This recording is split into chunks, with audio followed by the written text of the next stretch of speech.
This episode is sponsored by The Alcohol Experiment, a free 30-day challenge designed to interrupt your patterns, give you control, restore your health, and put you back in touch with the version of you who doesn't need alcohol to cope, relax, or enjoy life. More than 220,000 people have already tried The Alcohol Experiment for themselves and have seen improved sleep, increased happiness, reduced anxiety, and so much more. Join thousands in this inspiring, hopeful, and exciting program where you examine your beliefs and reconnect with the best version of you without ever feeling like you're missing out. Start today for free at alcoholexperiment.com. Hi, this is Annie Grace, and welcome to This Naked Mind podcast. And I'm here with Halima. Hi, welcome. How are you? I'm great, thanks. How are you, Annie? I'm so good. So good to see you. So let me know, let's start at the very beginning with alcohol. Where did it all start for you? Me personally, or in the family? Okay. Yeah. Started there in the family, but with me, I think I started at around college age. I mean, there was a bit of a taste in high school, and then college, after college, it just took off. I mean, I've always been kind of like out there on my own, and so I just kind of went into my thing. And it started out as just like, in the restaurant business, you're drinking late, it's just the life. It's part of it. You get home 5 a.m, you sleep all day, the nonsense. So that went on for a good 10, 15 years. And then I moved to Dubai. Wow. And it really kicked off. Really? That's interesting. It really kicked off. I'll tell you why, Annie, because okay, first of all, as a woman in Dubai, if you want to drink, you need to have the permission of a male. Wow. Their signature at the police station. So I wasn't married. So my boss had to vouch for me, and a police officer. So 2 men had to vouch for me because I wasn't married. So I get permission to drink. Now, you go out to the bars and everything, which are attached to hotels. There are no alone standing bars. It's just not allowed. So you go to these elaborate hotels and all the Westerners, and you just get wasted. You just get wasted. The drinking, the work, the drinking, the travel, all of it just goes hand in hand all together. And I mean, the level of drunkenness in that place is unbelievable. Wow. So what did you move there for? An adventure. Oh, awesome. I'm quite the adventurous, but I had 2 friends that had moved there and were doing really well. And I thought, you know what? I had just was a partner in a restaurant, and that went away. And it was time to do something. And I always wanted to live abroad. I'm a traveler, it's just in me.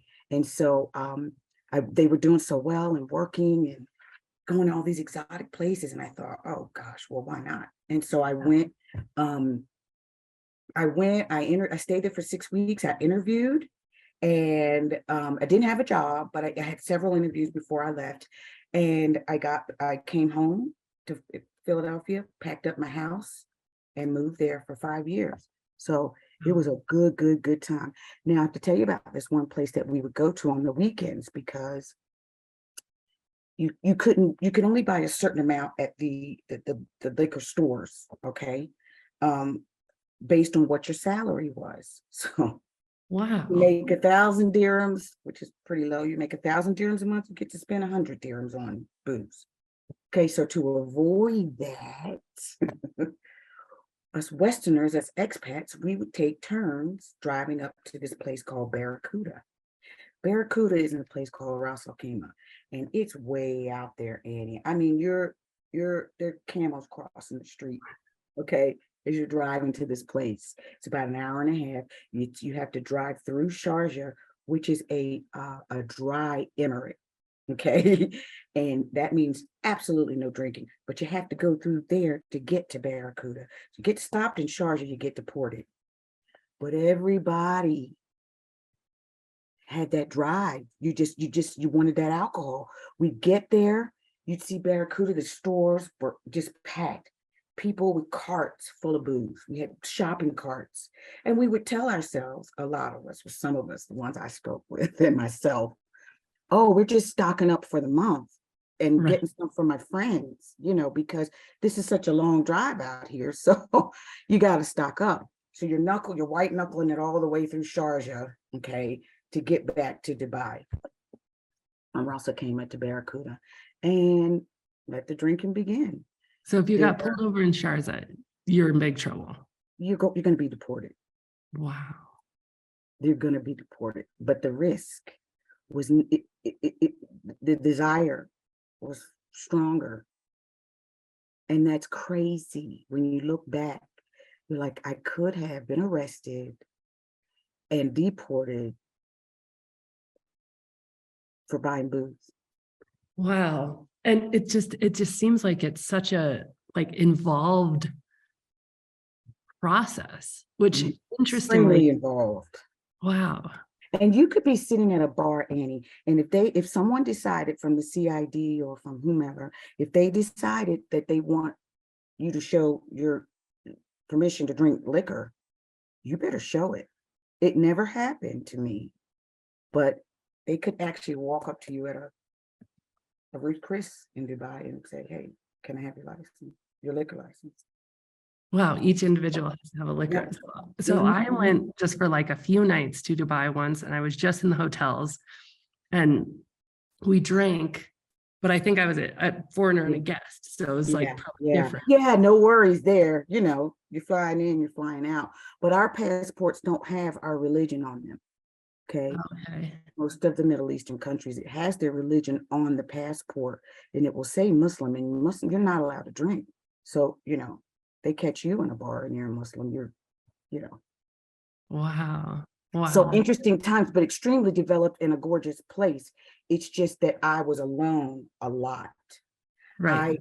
I went there as a single person. A lot of families went there together, or a single husband would go and have his family close by in the UK. So everybody is kind of with somebody, if you know what I mean. Yeah. I've always been kind of a loner, but this was really super alone. And I would take trips every other weekend or so, to 6 hours. Dubai, where it's located, it's 6 hours from anywhere, from so many cool places. So I was hopping the planes. And Annie, it was always drink. There was always drinking. I can't tell you the things I missed out on because I slept through. Oh, I had big plans the night before, while I'm having the booze and whooping it up and doing whatever I wanted to do because I had nobody to answer to. And that really seemed to just really do something for me. And so how did it feel during this point in your life? It felt like a blur. Mm. So I'm experiencing all these amazing things, right? And this one time I presented at the Sheikh's house at his palace. And I mean, all of these amazing things were going on. We're up for awards, for this, for that. I'm in the media, I'm in the magazines, all of these things. I'm on judging panels, and I'm just going through it. Can't wait to get home, get the booze. Get through the day, go home and get the booze. And it was every day. It was every day. And the days that I didn't work, and it came to a point where my friends would say, oh, you can bring the bottle with you. Just, but, and I'm thinking back now, who said that, you don't say that to a person, like, they must have thought I was I mean, obviously, to say you can bring your bottle with you, come stay with us tonight, but you can bring your bottle. Wow. Wow. Interesting. And okay, so Dubai happens, my life happens, I come back, I'm excited about the States again. Just happy to be home. People don't realize how amazing this country can be, okay? Until you go to other places and you live in other places where the rules are changing every 5 minutes, and the pressure of being an American, the American, and of course, the American got invited to the bars because the American's gonna drink. Right. All Americans drink. I mean, it's just what we do. I managed to find liquor stores in places like Qatar where you can't drink. I managed to find these places all over. I would talk to taxi drivers. And I just really thought I was doing my thing. I'm living the life. Right. And I clearly was running. My sister had just died. The restaurant was gone. Dubai seemed like I could disappear. And I certainly disappeared. I wanted to be invisible. But still, no shame, still not respecting my body, myself, what I had to offer as a person. Things, I like to think that things kind of came a bit easier for me than some. But when I look at it now, obviously I see it different. I earned it. I earned everything. But even that mindset or that thought, like, probably served you really well, Absolutely served me well. It got me there. Okay. It got me there. I packed up my stuff and got out, and fearless. I had an apartment within 2 months. And Annie, you have to pay your at this time, you had to pay your rent for the whole year. Wow. So and they would take checks. So you could write 2 checks for, I think my rent, the first was like 98,000 dirhams. So that's like close to 25,000, 30,000. You got to write those checks out, give them to the landlord. They don't clear, you go to jail. Wow. So I'm doing all this stuff and I'm thinking, I got this,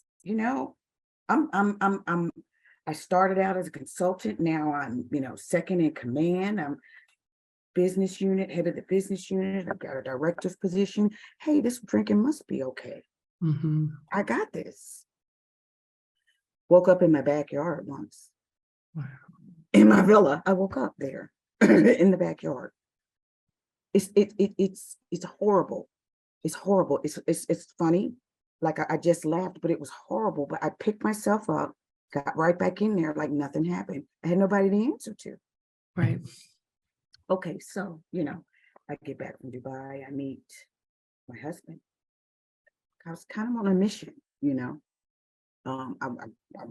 here, I'm home. I want an American man. I want, I want somebody laughing at my jokes. I don't want to be followed because I smiled at somebody. I need to be Halima again. And the drinking still carried on. Came home, it probably amped up. I didn't know where I fit in. Yeah. I didn't know, I didn't want to be the know-it-all. I wanted to share with people what my experiences were, but I still wanted to be invisible. I just didn't, I had no desire. So I just kind of, I dressed I used to be extremely stylish, and I started dressing down, gained weight. It was just, and Annie, my day to day so I got married, my husband and I think we're both a little bit sad when we met each other, but we needed each other. It worked. It really worked. It works now, but differently because I'm different. I'm the same Halima. It's just the better version of me, the version that has clarity, the version that's confident and doesn't need any of the extra. I always thought I was so outgoing, and I am truly, but without that, it's like, I really have to count on me. I really have to look at me. And that part, Annie, is the best thing I can ever, I can't even explain it to anybody. All I can say is and I'm sorry I'm skipping around, but once I realized that I can't keep this running. I was running to the store every day for my booze, and they got me on the White Claws because there was the lead up. The lead up was, oh, Halima, okay, I'll stop. You know how you stop. Okay, I'm not going to drink the vodka anymore. I'm just going to drink wine. You know the deal. Made all these deals with myself, not realizing until I read your materials that that's much more detrimental because you're beating yourself up. You're Mhm. beating yourself up every time you fall short, and you're gonna fall short because you're not ready, obviously. You're not ready. So I switched from this and that. And I mean, I was drinking in the kitchen. The kitchen was my favorite spot because of that. That's where I cook. I mean, I'm working up magic here. So what if a little bit of it gets burned?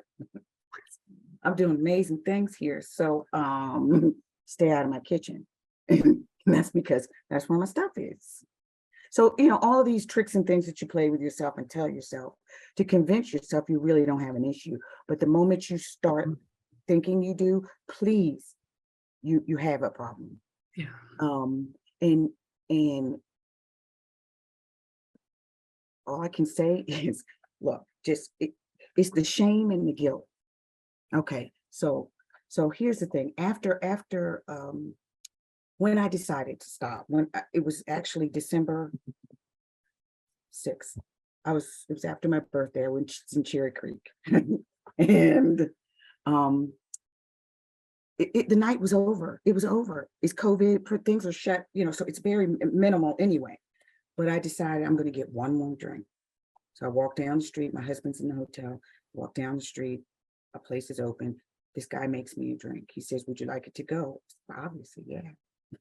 That's what we're doing now, to go drinks. So he puts it in a bottle this big. Oh, God, it's one of these huge. Must have been about 4 or 5 drinks in it. And I was so excited. I started drinking it on the way back to the room. Got to the room, finished some more. Woke up that morning, had another, finished the rest of it. And I thought, this is bullshit. This is horrible. I cannot go on one more day running around, getting the booze, getting rid of it so that no one sees, drinking in excess to get it all down. For what? Right? For what? So now I'm like, okay, I gotta do something. So I called my doctor and I said, "Doc, she's my girl." She's my girl. I said, "I need to come and see you." And I went in and I told her, I said, "Look, I've got a problem with alcohol." We had touched on it in the past a little bit because I do my end. Here's the thing. I'm pouring this poison in my body, but I'm very like on point with everything else in my health wise. You know what I mean? Except the exercise. But so I go to my annual physicals and everything, and we would check my liver levels. That was always a thing. Right. And I'd always kind of dread it and I'd brush it off. But knowing that she knew something was up. Well, anyway, I came clean and she said, "Okay, I got you." She's like, "Whatever you need, I got you." She said, "When you leave this office, you call so-and-so." And she's my therapist, and she was recommended to me by my doctor 10 years ago when I moved here. She said, "Leave this office and call her immediately." And I did just that. So she started to look into other options, but she knew all about this naked mind, but she was trying to hold back because it was about letting me find my way, which she's always done beautifully, beautifully. And I'm so grateful for that. So I signed up for an IOP, outpatient, intensive outpatient. And I sat my husband down and I let him know I'm ready. And this is the plan. My therapist gave me 3 locations. I looked at them, one popped out, and I was like, "That's it. That's the one for me." Went 3 months of outpatient therapy, three days of group, 1 day with family counseling, 1 day with the place that the counselor at the location, and then I had counseling with my therapist. So I was hitting it hard, okay? And I was going to my doctor every 2 weeks because she says, "Well, when they're done with you, I've got to deal with the physical bit." So I need to be in the loop as well. So I watched my numbers go down. I started to see the improvement. I started to, but at first though, Annie, I couldn't remember anything. I was bumping into stuff. I was having to take a different route to work, so I wouldn't think about. But because I had my spots, Right. and they knew me. And Annie, I'd go in there and get the big white claws. So I'm carrying like 6 of them, or however many I could get, and not even thinking of being even embarrassed, because I wanted what I wanted. And I was just got to get through what? Didn't know exactly what at that point. But the dream team, I call my girls the dream team, they came through, hooked it all up, and watched over me carefully, like nothing I'd ever experienced in my life. And I never knew that I knew they were available to me. Obviously, I wouldn't have reached out, but I didn't know they were available to me at that level. They really cared. And for me, that was so different. The experience, me actually feeling it, because before I didn't let myself feel a lot. Feeling for me was extremely dangerous. Yeah. Because the people closest to me have hurt me. And so if you can't trust them, so you're just like, whoa, it's just me. So me is my safe place. And so the journey began. And as the days went on, it got prettier and prettier. I mean, everything. I could feel, I started to feel the sun on my skin again. It wasn't just me going through the motions of getting there, get back, to get up here, get here before he gets home. I mean, I was worn out. I was exhausted from my drinking. So I started listening to your podcast, and I was like, okay, this is it. Now, I'd heard This Naked Mind once in the outpatient therapy. One person had mentioned it, and then my therapist, she threw it out there about 2 months into our sessions, or however many months into our sessions, and I blew it off. And then I said, okay, I'm into audio. Let's listen to some podcasts. I listened to the podcast, and my story was in so many of the stories. And I started to feel I'm not, it's easy to say I didn't feel alone. I started to feel like I was a part of a community. I was part of something bigger than even just me, something bigger than going and sitting in an AA room, a meeting room. I thought that was my only option. And I've heard this so many times in your podcast, and so many people have said it as well. You think that's your only option, and that is a turnoff in itself. Right. Because who in the world wants to go somewhere at the start of your day or the end of your day telling them, I'm an alcoholic, I'm broken, I'm like, as if I can't come back from this. Right. As if this is me. It's something I did. It was a behavior. It's something I did. Is not even close to who I am. Oh, I love that. And when I hear people say, oh, you're just a different person now. I'm the same freaking crazy Leans. It's just the better version of me. It's me knowing what's going on. It's me being a part of life. It's me having knowing that I can dream and get it sometimes, but now I know I can dream, and I can get it every single time. I can get exactly what I want. There is nothing that I can't do. But I always have been a go-getter, like I said, and I always knew, and I've always accomplished. But this time it's like, oh my God, what's gonna happen? What's gonna happen? Because I'm on fire. Right. I mean, I left my job. I was like, you know what? What am I doing sitting here feeling less than? feeling like out of place, not stimulated, feeling like not shining, like why you're not invisible anymore. That's not what you want. That's not who you are. It's time to come into exactly who you were meant to be. And I'll tell you another thing, alcohol kept me from thinking that I could be a mother. I told myself, you drink too much, or you couldn't stay off the booze long enough. Mm. It talked me out of all of the things that I want. And now I know what I want. It's like, look out, because there's nothing else to do. Literally, Annie, if I feel like I'm skipping down the road sometimes. I mean, and I did skip down the road on my last day of work. But it's been so intense.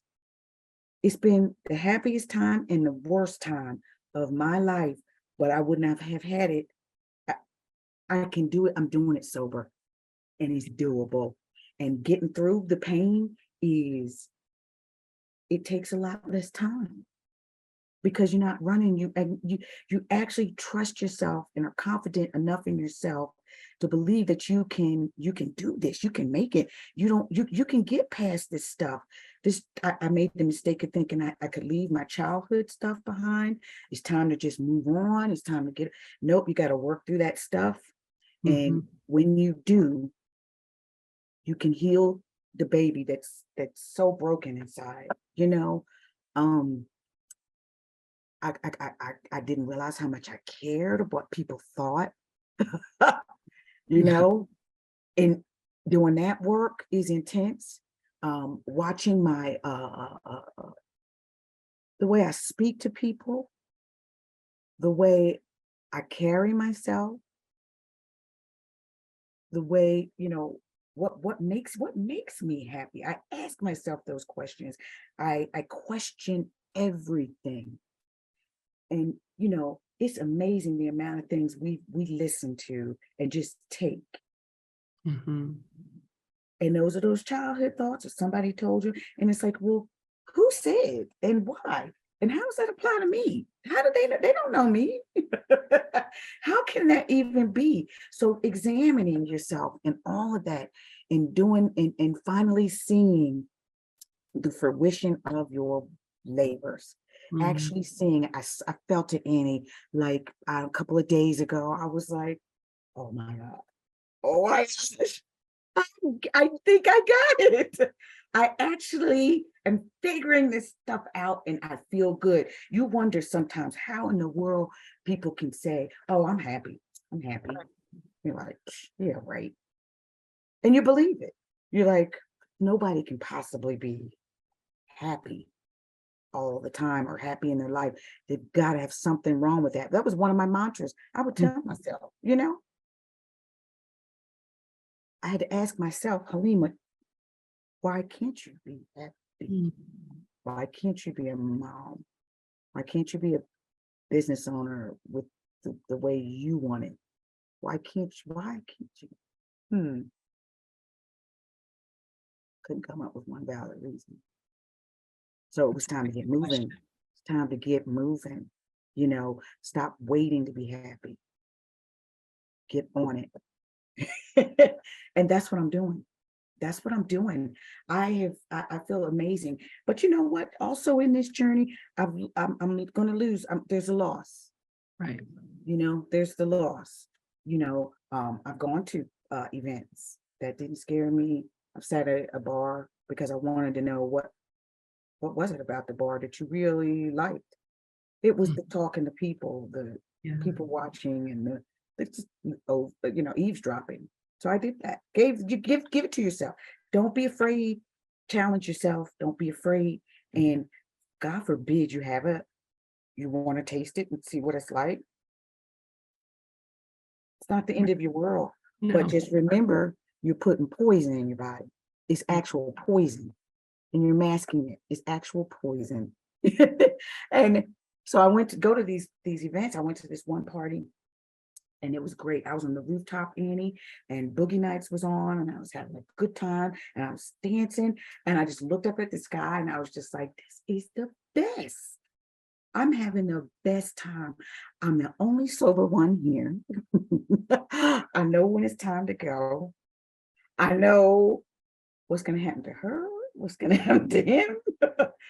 And I remembered the best parts of the evening, like really. And I danced, and I couldn't remember the last time I had danced without a drink. So cool. You know, AA is not for me, and I'm not sure. It's helped a lot of people, but I'm not going to use that as a cover for the damage I feel like is being done. It's damaging. A friend, myself, and I, we were both in the IOP program together. She chose the AA route after, and kept on me. I'm going to a 6:30 meeting. You want to go? You want to go? You want to go? You want to go? And I say to her, I think it's great. That's your way. As politely as I could. I'm not interested. But I think I made the mistake of the first time saying, "Oh, I might go," because I don't feel like you can really have a fair assessment on educated if you've not given it a shot. I just didn't even think I could walk in there, and I thought, I'm not going to do that to myself. So I had to end up severing the relationship because she continued to ask me, and then had the audacity to say, "Well, I'm just not. I don't think I can hang out with somebody who's not in AA." Meanwhile, you've relapsed 3 times, and I'm still doing my thing with this naked mind. It's and my heart goes out to you, but you're not going to put me down. See, that's the other thing about this not drinking. I can speak my truth and be heard instead of, this is here comes Lames again. She's I can say it, and it's clear and concise, and it's still said with love and grace, and not nasty and not built up, because I'm learned how to manage my emotions, but that set me off. And I thought, I'm the one that's disinviting you. How about that? Because I can't have you in my life doing that. Right. Making me feel bad because I don't want to go and sit in that forum. I'd sit I've listened to 10 podcasts back to back. I'd do that any day over. And it's just, I just don't, I felt I was able to let go of the shame and the disgrace and everything I felt when I read your book. That's when, because that kept me down. I was so ashamed that, oh God, I fell asleep in the backyard. Now I said it like I fell asleep in the backyard. Because I'm proud of myself. Yeah. I am so freaking proud of myself, because all of that angst you give yourself leading up to it, I can't do it. How am I going to manage this? How are my friends going to feel? Am I going to be the same? Am I going to still be funny? You're going to be even better. Yes. You're going to be like even better. And you're going to know, you're going to have boundaries. Yes. And boundaries, man, I'm just telling you, they're like gold. And it just keep helping yourself, keep improving yourself, and it's okay. Scream it from the rooftops. If you ask me, I will tell you. Someone said to me recently on vacation, is it okay if I have a glass of wine? Is it okay if I have mayo on my sandwich? Right. Gluten-free pizza? Is that okay? Chick was like, yeah. I'm like, don't make it deep, because I'm not the one with the problem. Right. When I started reading the science and everything behind anybody who has put a bottle to their lip and there's alcohol, you have a problem. Yeah. Because it's poison. It alters you. It's so in your system. And it was so in my system. I don't know how many sober days I had, because it's just in your system. So I feel like I was at it every day. Yeah. Yeah. And once you realize you've been operating on all of that, because you've been running away from being sad for a while. Mm. Because you're so afraid, but that's ingrained in us. That's not our fault. We're taught to kind of run from it and to suck it up. And I mean, can tell you the amount of times the female women in my family, suck it up. Yeah, or don't cry. Don't cry. And for me, it was I treat you differently. Yeah, because you are different. Mm. And you get those kinds of those types of reinforcement, and you think that they're golden as a child, because like I was told, I could leave you alone. You can entertain yourself. I never have to bother with you. Like, I used to wear that as a badge. I thought I was the good girl because I was quiet and I didn't make too much trouble. That's what I've done my whole life. And you don't know this until you actually dig in there and figure all these little things out and turn it around, because you can turn it around. You got to give yourself the chance, and you got to put the bottle down and all that other stuff, and just have some clarity and figure it out and cry, and not be ashamed to cry, not be ashamed to ask somebody, hey, can you sit with me? Or, I need you. It's all of that is so good. It's okay. It truly is, but you got to give yourself permission. And and it's it's the kids I worry about a lot too, because they think it's okay. How many times do I have to hear, oh, you go to college, you're supposed to do that, you have fun, you're young, you're supposed to be doing that. Well, how about you're supposed to be fortifying your soul and your mind and your body, if you plan on bringing another human in the world, so you can do that properly. How about we go into the concert and listen to the music and enjoy what the show that they've given us, and stop wanting something else when the good is right there in front of you. But you got to realize it, and you got to know it's okay to feel shitty, because like I said, I had crappy days. Probably had one yesterday, but you use the tools in your toolbox, the stuff that you've learned, and you keep on moving, and you got this. And don't wait that 10 years. I just want to tell people, I touched on the kid bit, don't fall for that excuse. Don't fall for that you're supposed to be young, and you're supposed to be young, you're supposed to have fun, do fruitful and healthy things. Right. Do things that make you feel in a part of the community and a part of this world. That's not the answer. It's just not. There's so much more. And if you can save yourself the time that I wish I had saved, you can't go back. And I have no desire to. But if I could have saved myself those 10 years when I thought I had a problem, I can't say I'd be happier than I am now, because I'm thrilled. But things would be I'm just saying, if you can get off the booze, save your liver as soon as you can, it's not that important. You don't need it. And if anybody tells you need it to get the job, it's not the place for you. Right. It's not the place for you. It might be the place for somebody else.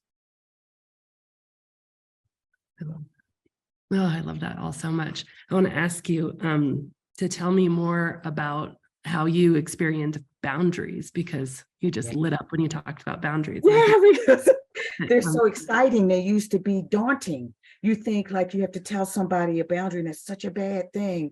Like, okay, don't touch my things. Well, that, you can do it with kindness and grace. So my boundaries look something like, I don't feel ashamed anymore that I need a few minutes, that I need some space. Okay. That I need to go into my head and regroup. I'm not afraid to ask for that. And so in the home now, it's, because of our attachment styles, we're learning better ways of communicating.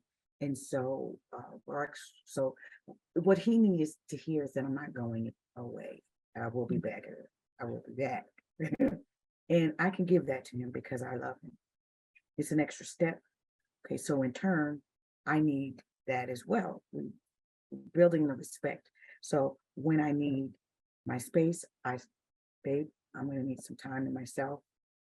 I'll see you around dinner time, you know, and that keeps him from, peeping in, and that makes me anxious. Those things make me anxious because, like I said, that's a safe place for me. My by myself.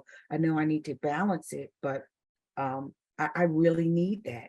And so just getting that, just being heard, you can get that from boundaries. You And can just even, you had such an independent life, right? And so such an independent life. And I felt like I had to make excuses for that too. I've made excuses for my successes, for my triumphs. I've dimmed them down. I don't talk about them as much because I don't want to make someone else feel bad. Hey, I did those things. right, right. I did all of that. They were amazing. I have every right to. So, but boundaries. This is my space. This is my space. Everything in this space gets to look the way I want it to. Every single thing in the space is me. That's my boundary. My husband likes to.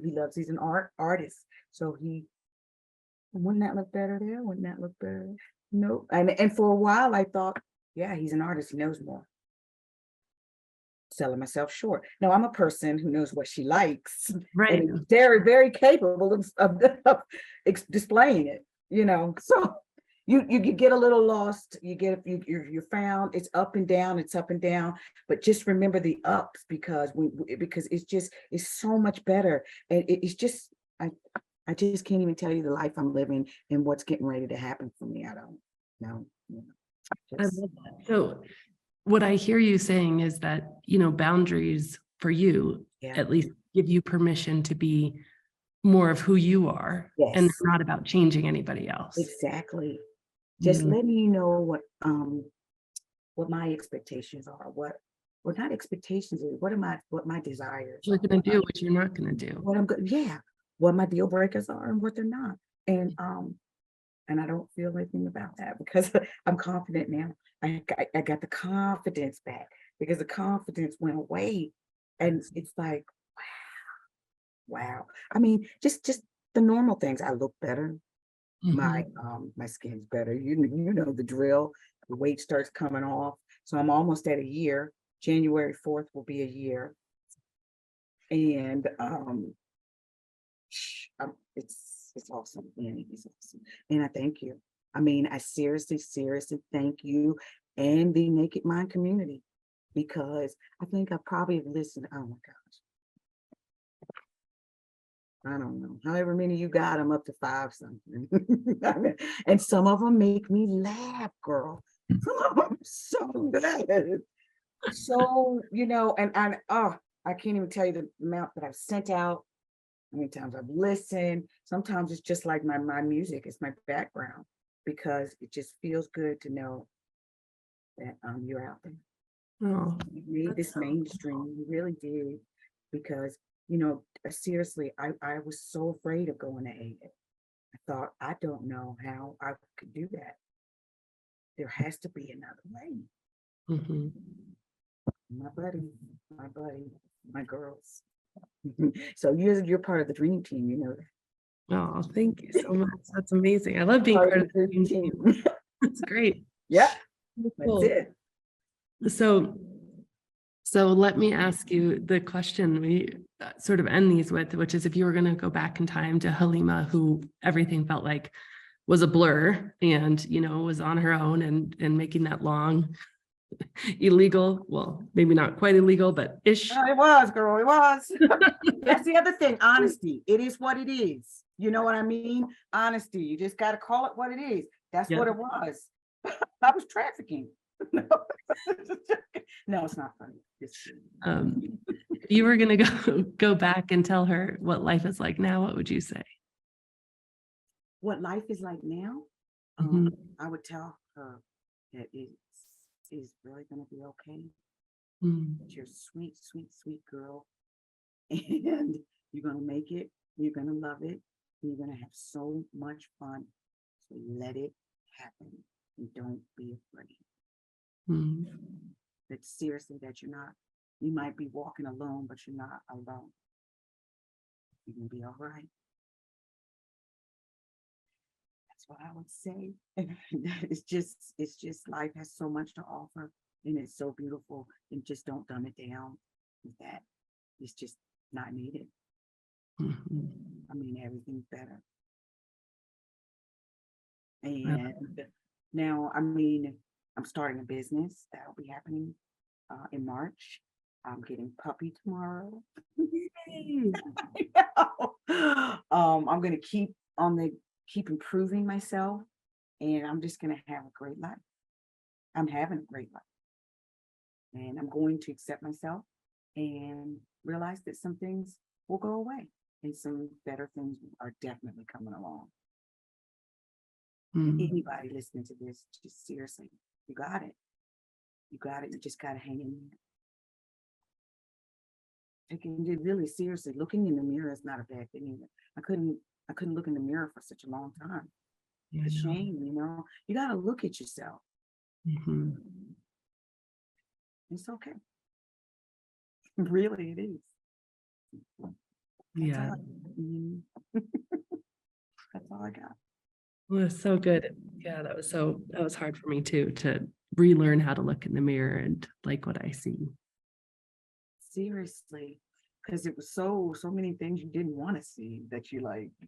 And then the thought, oh, and that's another thing, you know, you gotta, and I found it difficult to let go of the stuff, the Mhm. nights that you don't remember, the nights you do remember, the ignoring, the people you never should have given yourself to, your heart, even a minute, Mhm. you know.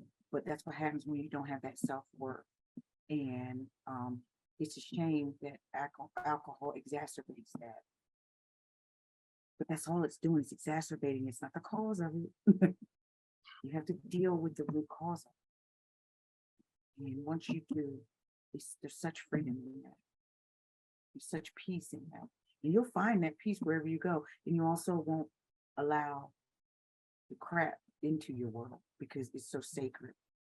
You have to look at all the work you've done. You have to fact check what you've done and really be proud of it, because you will never let anybody take that away from you. Yeah. Or any situation, anything, nothing will take that away from you.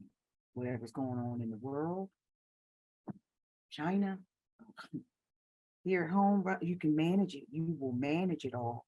You will make sense of it in a sound and well thought out way.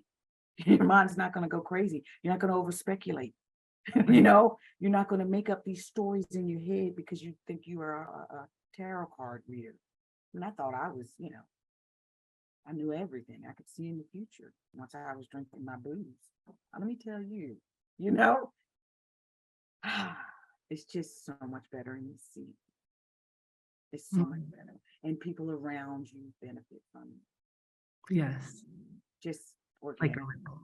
Yeah, totally. And it is interesting the amount of people who will go to the ends of the earth to explain to you their drinking routine. And Yes. it's like, wow, I didn't even ask, but okay. Right. Talk about it. We can talk about it. I'm cool with that too, when you're ready. It's always Because in the version of justifying their own it, way. and You know, it they're turns doing into that, this whole thing. right? And it's so And fascinating because it's like, what else do you go around justifying? Like you said, eating mayonnaise. Like, right. don't do that. You don't have to Right. justify that. You just, You don't have to justify it. So let me ask you something, Amy. yeah. Zola.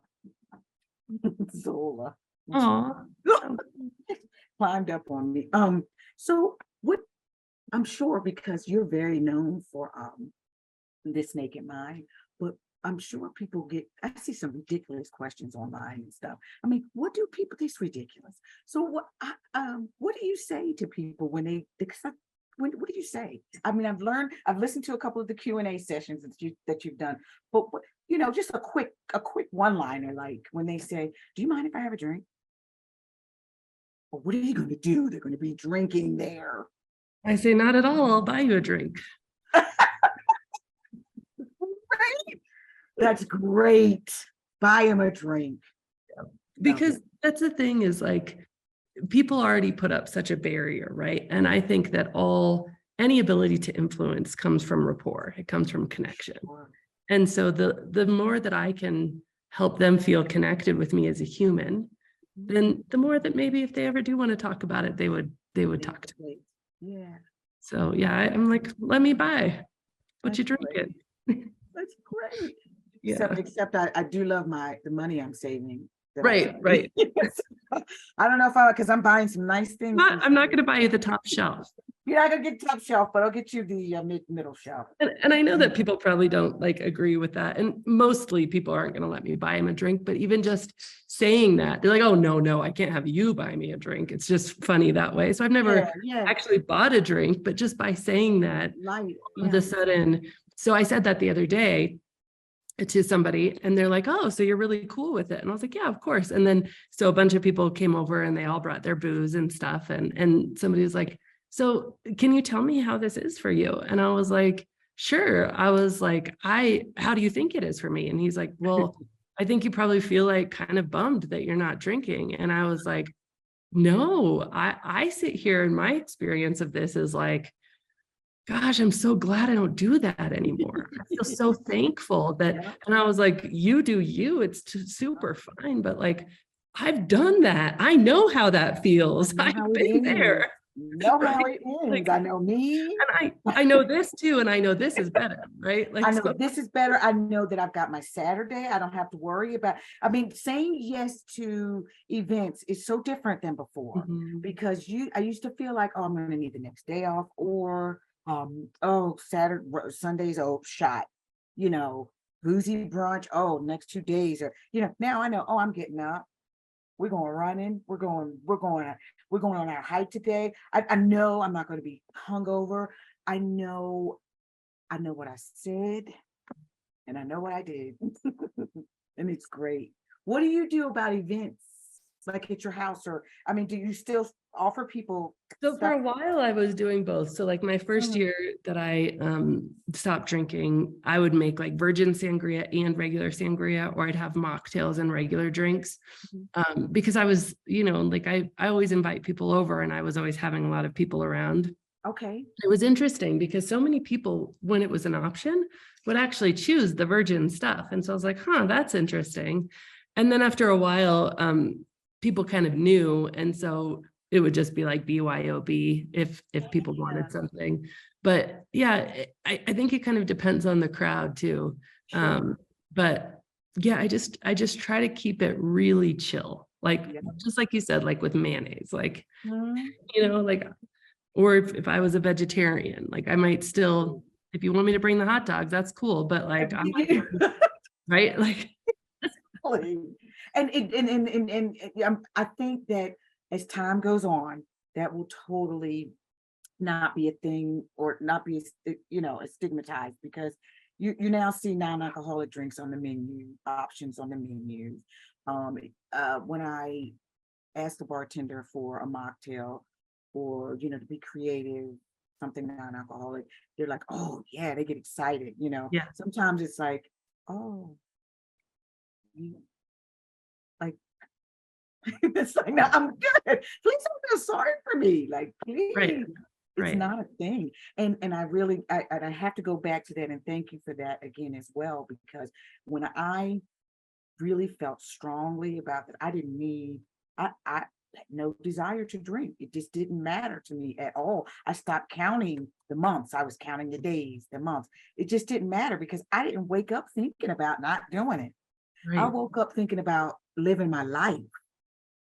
That's what I want to be reminded of. Not, oh, Halima, I'm Halima and I'm an alcoholic. No, I'm Halima and I'm fantastic.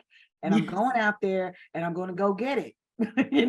That's what I want to say to myself. And so why are they doing that to those people? Logically, it doesn't make sense. Psychologically, it doesn't make sense. Why would you bring yourself down to have to build yourself up every day? Now, it's a recipe for disaster to always be tied to that. I don't want to be tied to alcohol anymore in that way. It makes it bigger. That was my experience. Yeah.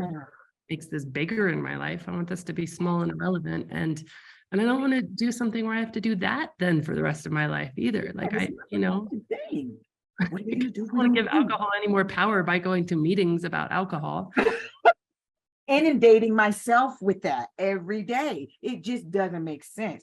You could think that anything that you do that would be detrimental. If you tell yourself every day you're a monster, what's that going to do to you? Mm-hmm. You believe it and you live that. So how come they can't see that? So I'm grateful. I'm so grateful. And I want to scream it from the rooftops. Please ask me about it. But I wait for them to ask because, you don't want to even know it all. So I wait, but please ask. I can't wait for them. Oh, it's so good. Well, thank you so much for coming on. I love your story. I appreciate your time. It's been I thought I was going to be in tears. That's why I didn't put any eye makeup on. I thought I was going to be in tears, but no tears. Maybe the tears are over. Maybe it's over. so good.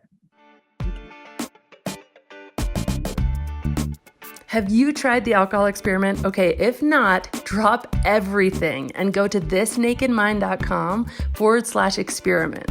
This free 30-day challenge is designed to interrupt your patterns and put you back in touch with the best version of you. You remember it was that version of you that's living your most joyful life, the version that doesn't need alcohol to relax or to have a good time and is having more fun than ever.